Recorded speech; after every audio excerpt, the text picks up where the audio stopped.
In today's video, I'm gonna show you how to fix kernel fail to find the Roblox process. But before that, please do not forget to leave a like and subscribe for this channel. So let's start. Please come to your desktop, open up the task manager, go to Roblox game client and click onto this. Right click and click onto end task. Next is come to the bottom left and click onto your search icon.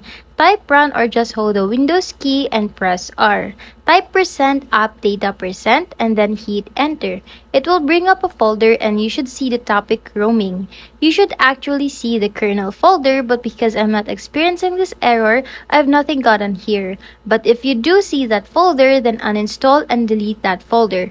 Once done, come to the top and click onto app data. Click onto the local folder and then find your Roblox folder.